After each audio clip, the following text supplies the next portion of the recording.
এবার খুব বৃষ্টি হচ্ছে, চারিদিকে তো জল জমে একেবারে একাকার। মহারাজ, বৃষ্টিটা খুব জরুরি ছিল।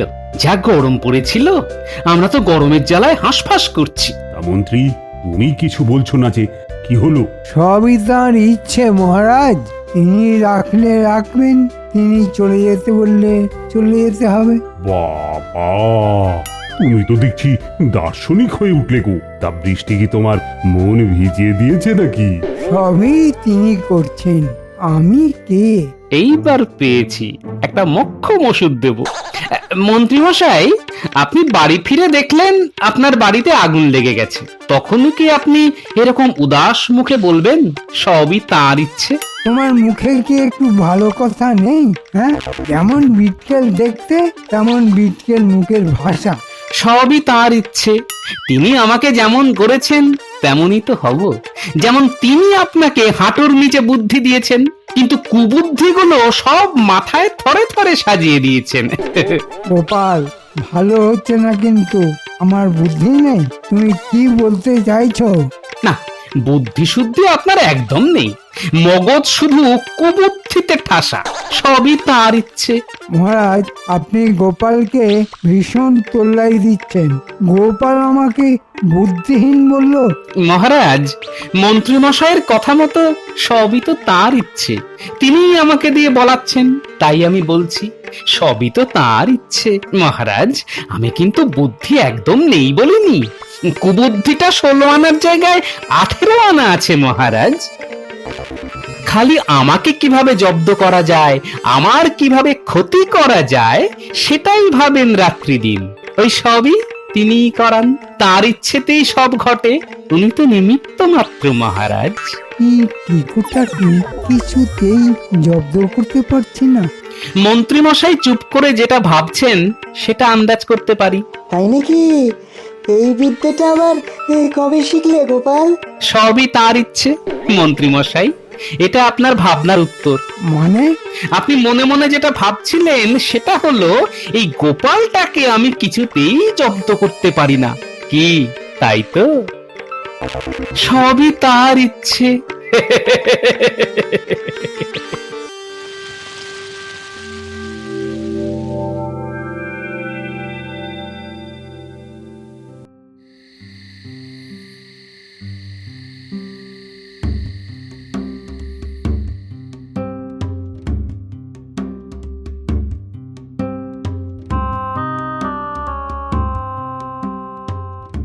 মহারাজ, আপনাকে এত চিন্তিত দেখাচ্ছে কেন?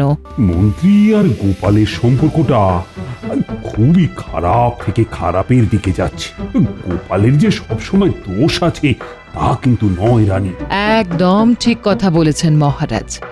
মন্ত্রী মশাইকে গোপালের সঙ্গে জুড়ে দিতে হবে। এটা কি করে সম্ভব? পৃথিবীতে সব সময় এমন কিছু ঘটে যেটা আমাদের বুদ্ধির বাইরে মহারাজ। এমন কিছু চিন্তা করতে হবে যাতে মন্ত্রী গোপালের কাছে গিয়ে গোপালের সাহায্য চায়। মন্ত্রী চাইবে গোপালের কাছে সাহায্য? বুদ্ধি করে সেই জিনিসটাই ঘটাতে হবে মহারাজ। তুমি তো আমাকে খুব জটিল থেকে জটিলতর অবস্থার দিকে নিয়ে যাচ্ছ। আরে সেই বুদ্ধিটাও তো আসছে না মাথায়। আপনার মুখে শুনেছি মহারাজ, মন্ত্রীমশাই এখন প্রতিদিনই বলছেন সবই তাঁর ইচ্ছে।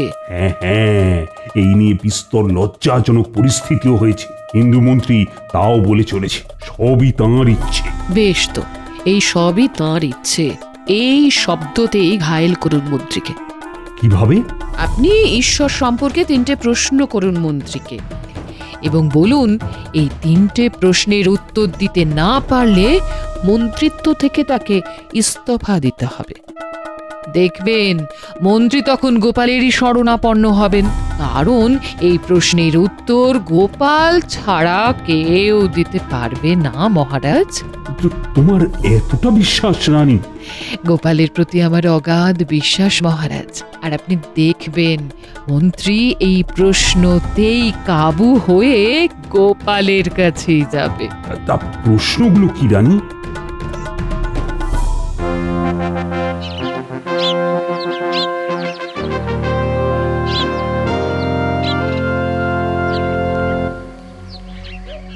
মন্ত্রী, আমাকে এই 3টি প্রশ্নের উত্তর দিয়ে সন্তুষ্ট করতে হবে, নতুবা তোমার মন্ত্রিত্ব পদ থেকে ইস্তফা দিতে হবে।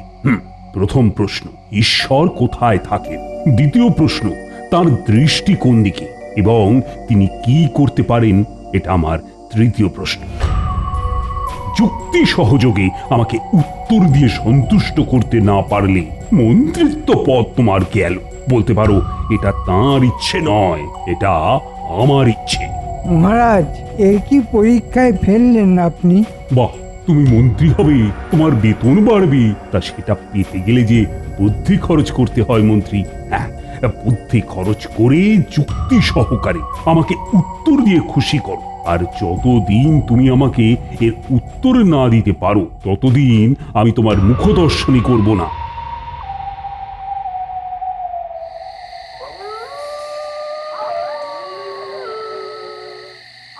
কি মন্ত্রীমশাই, আপনি এখানে এইভাবে কেন?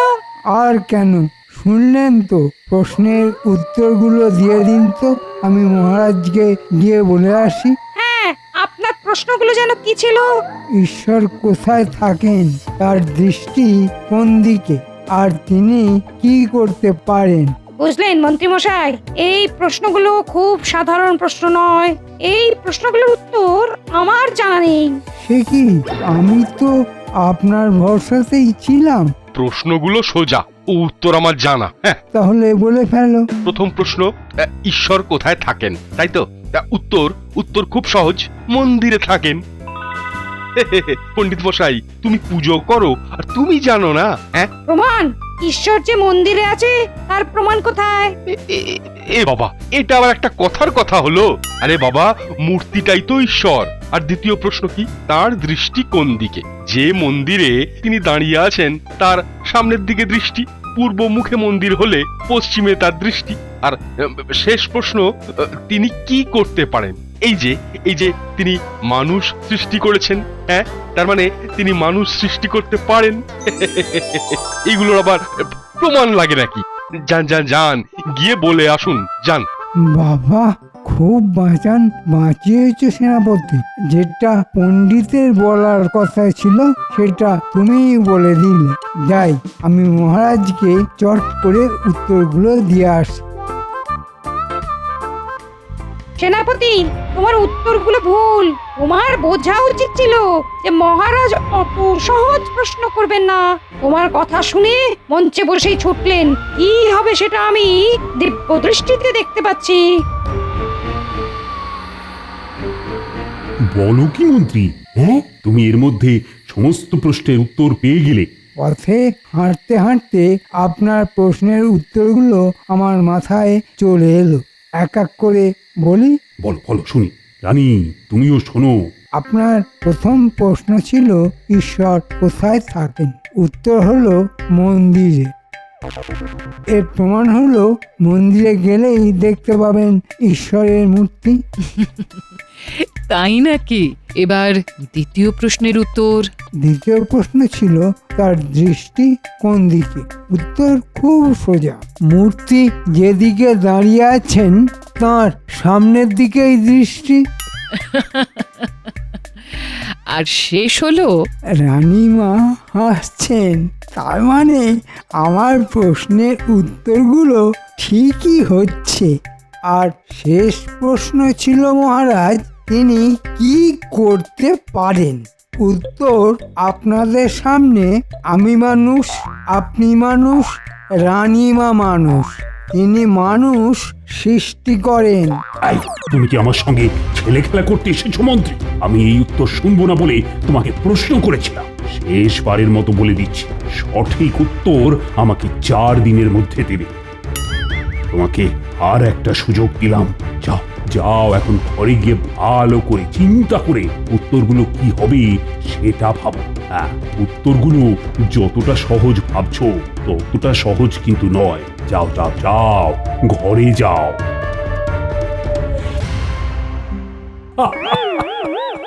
এই বুদ্ধি নিয়ে মন্ত্রী নাকি আমার রাজ্যের মন্ত্রী হল।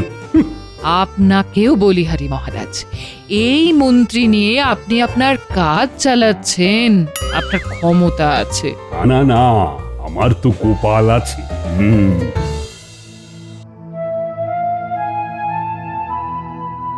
কি গো, এরকম ভাবে চুপ করে বসে আছো?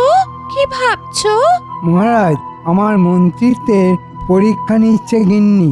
আমাকে 3টে প্রশ্ন দিয়েছে, তার উত্তর 4 দিনের মধ্যে দিতে হবে।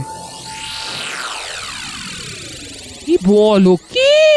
মহারাজ মন্ত্রী মশাইয়ের পরীক্ষা নিচ্ছেন? এতদিনে একটা কাজের কাজ করছেন গো। বলি পরীক্ষাতে একেবারে অকৃতকার্য হবেন সেটা আগে থেকেই বলে দিলাম। হ্যাঁ, প্রশ্নগুলো তো শুনলে তুমি, উত্তরগুলো সব জানা আমার, কিন্তু একটা কথা আমাকে খুব খোঁচা দিচ্ছে। কোন কথা গো? মহারাজ হঠাৎ করে এই প্রশ্নগুলো কেন করলেন? আমার মন যদি ঠিক কথা বলে তাহলে মন্ত্রী মশাইকে আমার কাছে আসতেই হবে, এবং এটাই মহারাজের ইচ্ছে। কি বলছো গো? মন্ত্রী মশাই তোমার কাছে আসবেন? প্রয়োজন পড়লে সবকিছুই সম্ভব গিন্নি। শোনো শোনো, উত্তরগুলো সহজ নয়, একটু ভেবে চিনতে উত্তর দিতে হবে। কি ভাববো বলো তো? ভাবতে ভাবতে মাথার চুলগুলো সাদা হয়ে যাবে। চিন্তায় চিন্তায় চুলে পাক ধরে, জানো তো? জানি জানি, তোমার এই চিন্তা দূর করতে পারে একমাত্র গোপাল। গোপাল? ওই কেকোটা? তুমি কি বলতে চাইছো বলো তো গিন্নি? সহজ দুটো কথা, গোপাল তোমার থেকে অনেক বেশি বুদ্ধিমান, এটা তুমি মানো আর চাই না মানো। গোপালের সঙ্গে সন্ধি করো, বুঝেছো? তোমার ভালোই হবে। যে প্রশ্নের উত্তর দিতে পারলো না সে প্রশ্নের উত্তর গোপাল দেবে? একবার মুখ ফুটে গোপালের কাছে যাও না, দেখো না গোপাল কি করে। শেষে আমাকে গোপালের কাছে যেতে হবে? ঠিক আছে, কাল সকালে না হয় গোপালের বাড়ি থেকে একবার ঘুরেই আসবো।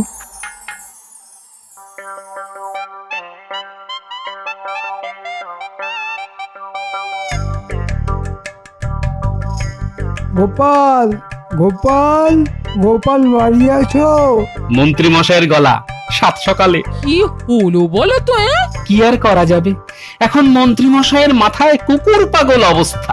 কালকে বললাম না গিন্নি যে মন্ত্রী মশাইকে আসতে হবে আমার কাছে, মহারাজের তাই ইচ্ছে। এই তোমার কাছে একটু এলাম গোপাল, আমাকে একটু সাহায্য করতে হবে। কিসের সাহায্য মন্ত্রী মশাই? আপনার সঙ্গে আমার তুলনা চলে না তো। বলুন, কিসের সাহায্য আপনাকে করতে হবে? গোপাল, যা বলেছি সেগুলো মনে রাখতে নেই। মানুষ তো বদলায়, তাই না? হ্যাঁ, বদলায় তো। কেমন অবস্থায় পড়লে মানুষ বদলায় বই কি। আজ থেকে ঠিক করেছি তোমার কথায় আর রাগ করবো না। তা বলুন, আমি আপনাকে কি সাহায্য করব? গিন্নি তুমি যাও, দাঁড়িয়ে থেকো না। সকালবেলা মন্ত্রী মশাই এসেছেন, অন্তত একটু মুড়ি বাতাসা দিয়ে ওনাকে অভ্যর্থনা জানাও। হ্যাঁ হ্যাঁ, এই আমি যাচ্ছি গো। হ্যাঁ হ্যাঁ, এক্ষুনি যাচ্ছি। হ্যাঁ, এবার বলুন মন্ত্রী মশাই, আপনার জন্য কি উপকার করতে পারি? এই প্রশ্নগুলোর উত্তর দিয়ে আমাকে রক্ষা করো গোপাল। আমি কি আর পারবো? আমার গিন্নি বলেছে পারলে গোপালই পারবে। প্রথম প্রশ্ন, ঈশ্বর কোথায় থাকেন? ঠিক আছে, কাল আপনি রাজসভায় যাবেন না, আপনার উত্তর আমি গিয়ে দিয়ে দেবো। তুমি আমাকে বাঁচালে গোপাল।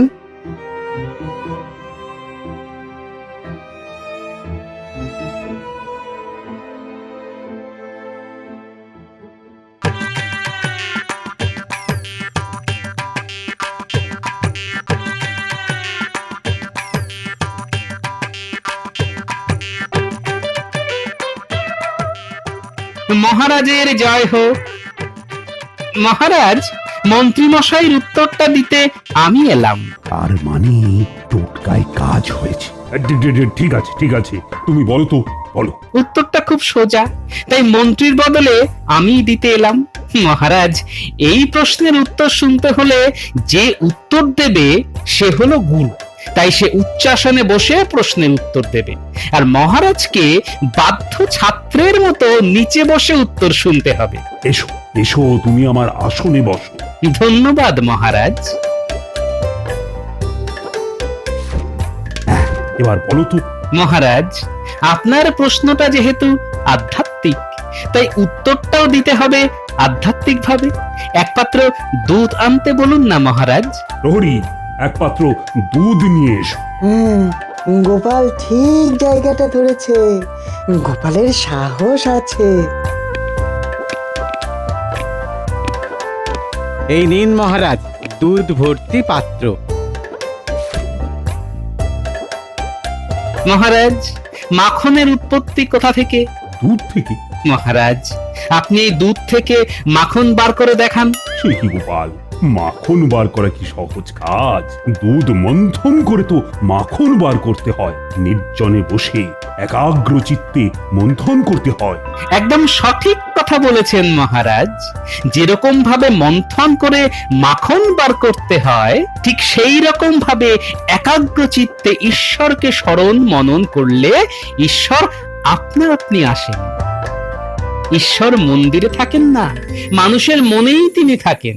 আপনার প্রথম প্রশ্নের উত্তর পেয়ে গেলেন মহারাজ। পেয়ে গেলাম গোপাল।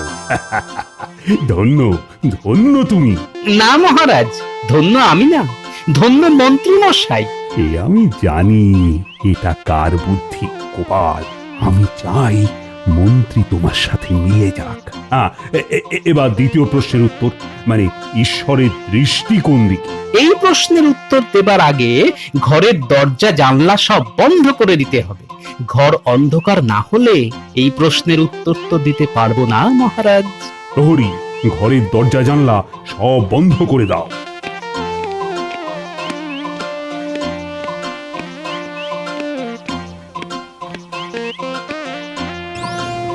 গোপাল কি করতে চাইছে কিছুই তো বুঝতে পারছি না। গোপালকে যা ভাবতাম সেটা কি ভুল ভাবতাম? অবশ্যই এই গোপাল মূর্খ নয়। মহারাজ, ঘর এখন অন্ধকার, এবার একটা প্রদীপ জ্বালানো হোক। প্রহরী, আরে প্রদীপ জ্বালো। এই যে মহারাজ, প্রদীপ জ্বালিয়ে দিলাম। ঘরের কোন দিক থেকে আলো আসছে মহারাজ? ঘরের সব দিক থেকে আলো সমানভাবে পড়ছে। ঠিক তেমনি ঈশ্বরের দৃষ্টি সমানভাবে পড়ে। সাধু সাধু, কি সুন্দরভাবে প্রমাণ সহ গোপাল বুঝিয়ে দিল মহারাজ। এসব মন্ত্রী মশাইয়ের জবাব, আমি তো নিমিত্ত মাত্র। আবার বিনয়। মন্ত্রীর যে কতটুকু ক্ষমতা সে তো আমার জানা আছে। এবার তৃতীয় প্রশ্নের উত্তর। তৃতীয় প্রশ্নের উত্তর দেওয়ার আগে মন্ত্রী মশাইকে এখানে আসতে বলতে হবে মহারাজ। প্রহরী, মন্ত্রীকে ডেকে আনো। যে আজ্ঞে মহারাজ।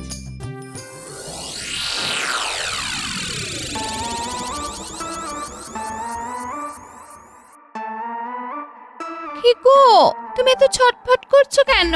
কি জানি গোপাল কি করছে সেখানে, কিছুই বুঝতে পারছি না। যা হবে ভালোর জন্যই হবে, তুমি চিন্তা করো না। আমার চাকরিটা থাকলেই হয়। মন্ত্রী মশাই বাড়িতে আছেন?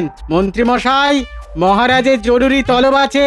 আচ্ছা প্রহরী, তুমি কি বলতে পারো চাকরিটা আমার আছে না গেছে? ওহো, তুমি বড় ভুল ভাল কথা বলো। আগে দেখোই না মহারাজ কেন ডাকছেন। ঠিক আছে, যাচ্ছি। কি খবর নিয়ে আসবো জানি না। চলো প্রহরী। কি জানি এই আমার শেষ রাজসভায় যাওয়া কিনা। এমনি ঠাকুরের নাম করো। জয় ঠাকুর, জয় ঠাকুর, জয় জয় ঠাকুর, জয় জয় ঠাকুর।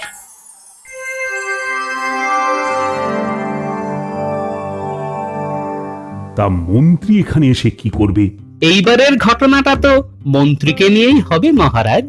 সঠিক সময়ে মন্ত্রী মশাই এসে শেষ প্রশ্নের উত্তরটা দিয়ে দেবেন। ওই তো মন্ত্রী এসে গেছে। এ বাবা, একই দেখি সিংহাসনে গোপাল বসে আর গোপালের পায়ের কাছে মহারাজ। তার মানে আজ আমার গরদানও যাবে, চাকরিও হয়ে যাবে। হায় হায় হায়, বউয়ের বুদ্ধিতে কেন গেলাম?